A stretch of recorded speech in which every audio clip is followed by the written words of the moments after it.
안녕하세요. 사랑하는 성도님, 영혼의 샘물 은혜의 자리에 오심을 환영하고 축복합니다. 부활의 주님이 우리와 함께 하십니다. 우리와 함께 하시는 주님을 찬양합니다. 기도합시다. 주님, 그 크신 은혜와 사랑에 감사드립니다. 오늘도 주님 열어주시는 새날을 기대와 소망으로 맞이합니다. 하나님의 사랑 안에 있기에 주님의 선하신 인도하심을 신뢰하기에 오늘도 말씀을 사모하오니 이 시간 우리의 마음을 열어주시고 성령님 저희의 생각을 깨우쳐 주시며 온전히 말씀 위에 든든히 서는 저희들의 삶, 저희들의 믿음, 저희들의 생명의 길이 되게 하여 주시옵소서. 예수님 이름으로 기도합니다. 아멘. 오늘 말씀은 민수기 35장 22절에서 34절입니다.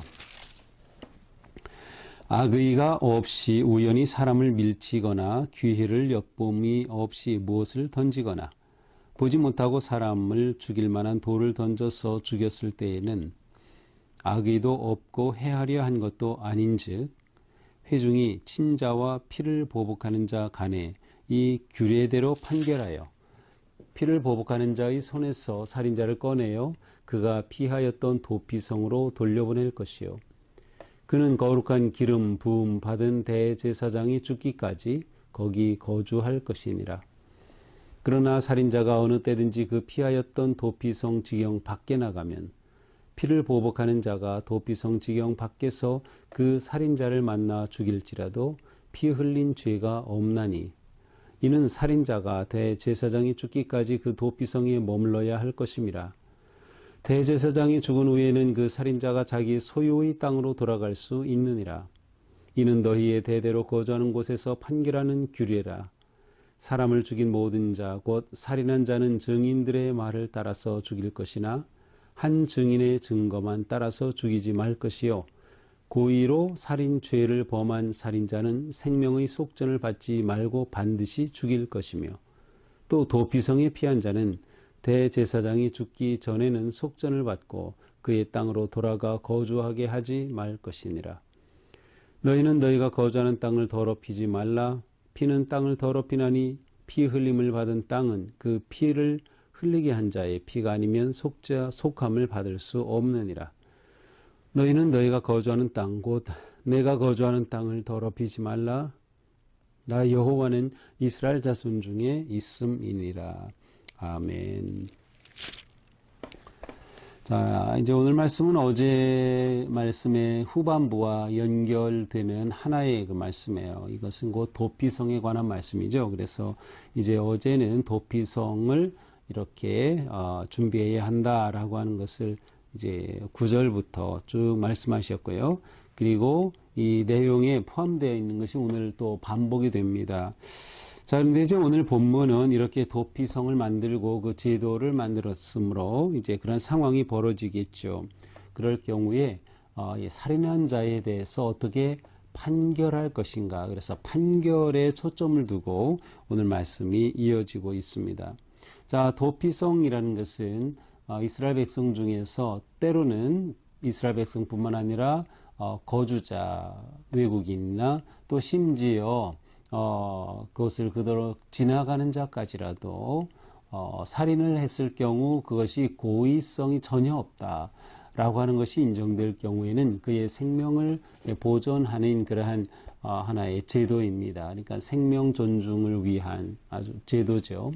그래서 도피성을 요단강 동편에 셋, 서편에 셋씩 정부 6개를 두어서 그것으로 피하면 살아날 수 있는 기회를 주는 것이죠. 물론 고의로 사람을 죽인 살인자의 경우는 재판으로 그는 당연히 고엘, 복수의 권한을 가진 자에 의해서 죽게 되어 있습니다. 자, 그런데 이러한 것을 이제 구체적으로 판결하는 것이 이제 오늘의 내용이에요. 자, 22절에 보니까 악의가 없이 우연히 사람을 밀치거나 기회를 엿봄이 없이 무엇을 던지거나. 자, 누군가가 살인 사건이 일어났는데 그 살인을 하게 됐는데 이것이 우연이었어요. 의도가 전혀 없었어요. 그래서 여기 보니까 우연히 또 기회를 엿봄 없이 의도성이 없는 거죠. 비고의로 또 보지 못하고 사람을 죽일 만한 돌을 던져서 죽였을 때 자, 악의도 없고 고의성도 없고 의도한 것이 전혀 없어요. 우연히 일어난 것이에요. 전혀 예기치 않게 일어난 것이에요. 실제로 이제 신명기 19장에 가서 보면 이러한 한 예가 나오죠. 그 예로서는 이제 산에 가서 도끼질을 하는데 그만 이 도끼 손잡이에서 도끼가 날이 쭉 빠졌어요. 그래서 그것이 빠지면서 누군가 쳐서 그 사람이 죽게 되었다. 이럴 경우에 그것은 한 예예요. 이 사람은 의도적으로 죽일 의도가 없었어요. 아무런 생각이 없었는데 그렇게 일이 벌어진 거죠. 이러한 경우가 하나의 예입니다. 자, 이렇게 됐을 경우 그는 어떻게 합니까? 도피성에 빨리 도망가서 들어가면 그에 대해 복수할 권한을 가진 자 고엘이 도피성에 피한 사람은 죽일 수가 없는 것이었어요. 자, 이렇게 도피성에 피했어요. 그러면 이제 재판을 해야겠죠. 고엘이 와서 말하겠죠. 아무아무가 이렇게 죽였다. 그를 마땅히 재판을 해서 그를 벌을 받게 해야 된다. 뭐 이러한 것이죠. 자, 그렇게 되면 어떻게 합니까? 24절 회중이 친자와 피를 보복하는 자 간에 규례대로 판결해라. 여기서 회중이라고 하는 것은 일반적으로 사람의 모임을 말하는 것이 아니라 판결을 위해 모인 그 재판관들을 말하는 거예요. 그래서 이 판결을 위한 그 모임은 결정을 하는 겁니다. 어느 사이에 바로 이 보복의 권한을 가진 고엘과 살인한 자 사이에 중재를 해서 판결을 내려 주어야 하는 겁니다. 자, 이렇게 판결을 내려주는데 25절 피를 보복하는 자의 손에서 살인자를 건져내요. 그가 피하였던 도피성으로 돌려보낼 것이요. 자, 판결하면 둘 중에 하나겠죠. 이 사람은 고의로 죽였다. 아니면 실수였다. 우연이었다. 자, 우연히로 판결이 딱 되면 이 사람은 도피성으로 다시 들어가서 그곳에서 거주하게 되고 고의성이 있었다. 그러면 이 사람은 고엘에게 내주는 거죠. 그러면 그 살인에 대한 보복이 이루어지는 것이에요. 자, 이러한 판결에 따라서 이 상황이 진행이 됐죠. 자, 고의성이 없었을 경우 도피성으로 돌려보내요. 그러면 그 사람은 이제 도피성에서 살게 되는데 자기가 살던 곳으로 돌아갈 수가 없어요. 언제까지? 25절에 보니까 기름 부음을 받은 대제사장이 죽기까지. 자, 기름 부음 받은 대제사장이 죽기까지 이 사람은 도피성에서 거주해야 합니다. 자기 집에 갈 수도 없어요. 자기가 살던 고향으로도 갈 수 없어요. 만약 그러나 이 살인자가 도피성에만 머물러야 하는데 대제사장이 죽지도 않았는데 도피성에 머물다가 만약 밖으로 나갔다. 그렇게 되면 피하였던 그 도피성에서 나가면 어떻게 됩니까? 27절 피를 보복하는 자가 도피성 지경 밖에서 그 살인자를 만나 죽일지라도 죄가 없다. 이것은 규정이에요. 그래서 이 도피성 밖으로 나가면 고엘이 그걸 알고 와서 죽였다. 전혀 피해에 대한 책임이 없는 거예요. 그러므로 도피성에 머물러야만 보호받는 겁니다. 도피성 밖으로 나가면 전혀 보호받지 못하는 거죠. 이는 28절 살인자가 대제사장이 죽기까지 도피성에 머물러야 할 것인데 그렇지 못했기 때문이에요. 하지만 이제 대제사장이 죽은 후에는 살인자가 자기 소유의 땅으로 돌아갈 수가 있는 것이죠. 자, 이는 너희 대대로 거주하는 곳에서 판결하는 규례라. 너희 대대로 지켜야 한다.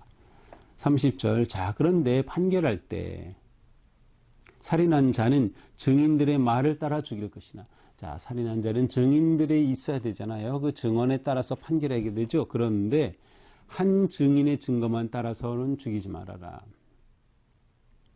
증인은 반드시 두 사람 이상이어야 합니다. 한 사람이 증언만 가지고 사람을 판결하여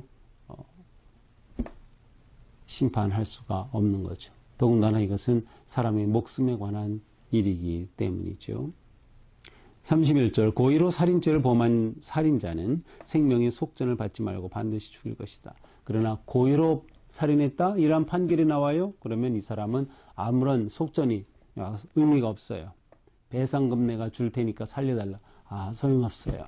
그냥 그는 죽임을 당할 수밖에 없는 겁니다. 왜 그렇죠? 살인은 생명을 죽인 거기 때문에 목숨으로서만 갚을 수 있어요. 목숨이 아니고서는 갚을 수 없어요. 그래서 어떤 배상금 가지고 해결할 일이 아닌 거죠. 도피성이 피한 자는 대제사장이 죽기 전에는 속전을 받고 그의 땅으로 돌아가 거주하게 하지 말라.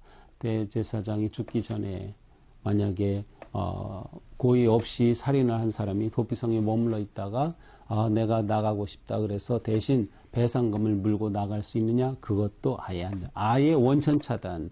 배상금을 주고 판결을 심판을 피할 수 있는 것은 아예 차단되어 있습니다. 그러므로 반드시 대제사장이 죽은 후에라야만 도피성에서 나갈 수 있는 것이죠.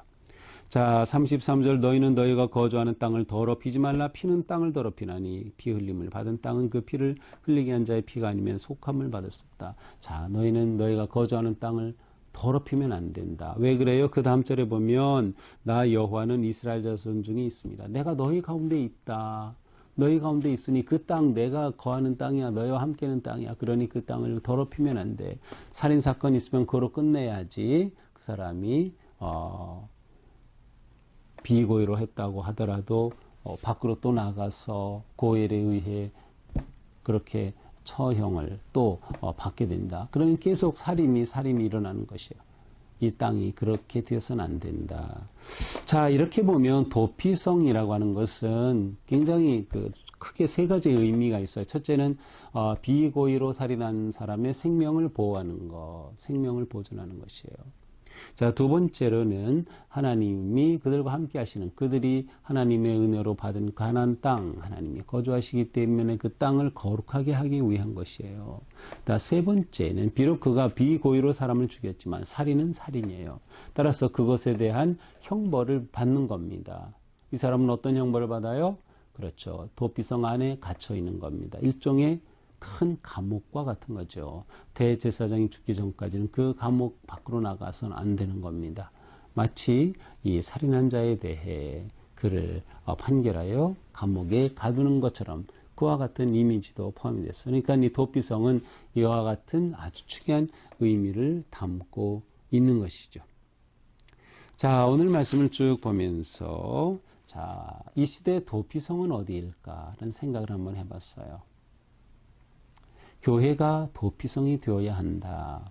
교회가 이 세상에 도피성으로 하나님이 세워주신 그러한 구원의 자리가 되어야 된다. 이 세상에서 죄로 인해 죽을 영혼들이 안전하게 피할 수 있는 것이죠. 자, 여기에는 대제사장이 죽기 전까지는 나갈 수 없다라는 것처럼 생명은 생명으로서만 갚을 수 있어요. 그래서 살인한 경우 오직 생명으로서만. 그런데 모든 죄에 대해서 그 대가를 지불해야 되는데 그 대가를 지불하면 다 목숨을 내놓는 거죠. 그런데 도피성이 피해 있을 경우는 오직 대제사장이 죽음으로써만 도피성에서 나갈 수 있는 거예요. 대제사장이 죽었다는 것은 아마도 이 살인에 대한 목숨은 목숨으로 갚아야 되는데 대제사장의 기름 부음 받은 대제사장의 죽음이 대신 배상을 한 셈이에요. 이것을 대속이라고 하죠.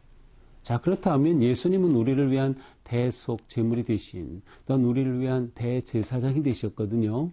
그러므로 예수님의 대제사장으로서 우리를 위해 십자가의 죽으심이 우리를 위한 대속의 속전이 된 것이에요. 그러므로 우리는 오직 예수 그리스도의 십자가의 은혜로 구원함을 받은 존재가 되는 거죠. 그러므로 우리는 온 세상을 향해 이와 같은 예수 그리스도의 복음으로 도피성에 열린 자리가 되어야 된다. 세상의 영혼들을 구원하는 그러한 교회가 되어야 하는 것이죠. 오직 하나님은 창조주시며 생명의 주인이십니다. 그래서 생명은 귀한 거예요. 우리가 생명 존중의 마음을 늘 가지고 있어야 돼요. 생명 존중. 이 생명 존중은 사람의 목숨뿐만 아니라 모든 생물의 생명도 우리는 존중할 수 있어야 합니다. 생명을 경시 여기는 것은 하나님을 헛되고 망령되게 일컫는 거예요. 하나님인 우리를 지으실 때 사람은 하나님의 형상을 지닌 너무도 복스러운 존재죠. 복된 존재예요. 그런데 생명을 해치고 경시하고 더 나아가 살인까지 일어난다. 이것은 하나님이 받으실 수 없는 거죠. 하나님이 심판하실 수밖에 없는 거예요. 자, 그러므로 어떠한 경우라도 우리는 오직 예수 그리스도의 대속의 그 구원의 은혜로 생명의 삶을 살며 또한 우리는 생명을 귀하게 여기며 사람뿐만 아니라 더 나아가 우리는 이 땅에 있는 모든 생물의 그 귀함도 인정하고 또 지켜야 할 책임이 우리에게 있다라는 것을 우리는 기억해야 해요. 그래서 우리 그리스도인들은 항상 환경을 잘 보존하고 생태계를 잘 지켜가는 것이 마땅히 해야 할 사명과도 같다 하는 것을 잊으면 안 됩니다. 구약의 한계는 누군가 살인했을 경우 고엘은 반드시 그를 죽임으로 갚아야 한다. 또 그럴 권리가 있다. 그러나 비고의 경우에는 도피성에 피할 수 있다. 하지만 그 도피성에 피했어도 대제사장의 죽음의 속전을 통해서만 그는 다시금 나아갈 수 있다. 이러한 것들을 쭉 보면서 예수님은 이러한 모든 것을 완성하셨어요. 그래서 예수님은 원수를 사랑하라 라고 하셨어요. 누군가를 죽인 자를 판결하고 처형하는 것은 공의로운 것이에요. 그런데 예수님은 이것에서 더 나아가서 용서를 선포하셨어요. 다시 말하면 고엘이라 할지라도 자기가 복수할 권한이 있다 할지라도 자기의 권한을 내려놓는 거죠. 예수님이 우리에게 가르쳐 주신 이 용서와 사랑은 이처럼 모든 율법을 다 품고 완성하는 그러한 놀라운 의미를 가지고 있어요. 그래서 우리의 삶은 하루하루 이처럼 생명을 귀하게 여기고 오직 예수 그리스도의 그 구속의 은혜와 사랑을 기억하며 살아야 하는 것이죠. 자, 법은 사람을 위해 있습니다. 이 도피성의 법은 생명을 지키기 위해 그리고 땅을 거룩하게 지키기 위해 만들어진 것이죠. 거꾸로가 아니에요. 법을 위해 사람이 있는 게 아니라 사람을 위해 법이 있는 것입니다. 그러므로 이 법은 공정하게 판결되어야 됩니다. 공정하게 적용되어야 합니다. 그래서 반드시 2사람 이상의 증인이 필요했던 것이죠. 우리는 그리스도인으로서 이 땅에서 정의로운 세상을 만들어가는 데 힘써야 합니다. 하나님의 공의가 흐르는 그런 세상이 되도록 우리 자신이 먼저 앞장서서 의롭고 거룩한 삶을 살기에 힘써야 할 것입니다. 자, 오늘 말씀 생각하면서 우리는 무엇보다 나도 죄로 인해 죽을 자였지만 하나님께서 예수 그리스도를 보내주셔서 우리를 위한 대속의 제물로 삼아주셨구나. 나는 오직 예수님의 은혜로 사는 것이구나. 그러니 예수님을 본받아서 사랑의 삶, 원수를 용서하고 온전히 사랑으로 온 세상을 이기는 그러한 삶에 승리하는 우리들, 그리고 교회가 진정으로 이 시대에 도피성의 사명을 잘 감당하는 우리 교회가 되도록 힘써야 할 것입니다. 오늘 하루 우리의 삶이 주님의 은혜 안에서 거룩하고 아름답기를 축복합니다. 기도합시다. 주님 감사합니다. 도피성을 통하여서 무고한 그러한 사람의 생명을 보존하고 지킬 뿐만 아니라 또한 그 땅을 거룩하게 세워가기를 원하셨던 하나님, 오늘 우리는 예수 그리스도의 대속의 은혜로 죄의 씻음을 받았고 하나님의 나라를 소망하게 되었고 오늘도 믿음으로 살게 해주시니 감사합니다. 주님, 저희의 삶이 온전히 하나님의 은혜 안에 거하는 아름답고 거룩한 삶 되게 하여 주시옵소서. 예수님 이름으로 기도합니다. 아멘. 네, 오늘도 주님의 은혜 안에서 우리의 삶이 희망차고 또 생명이 약동하는 그러한 복된 하루가 되기를 축복합니다. 사랑합니다.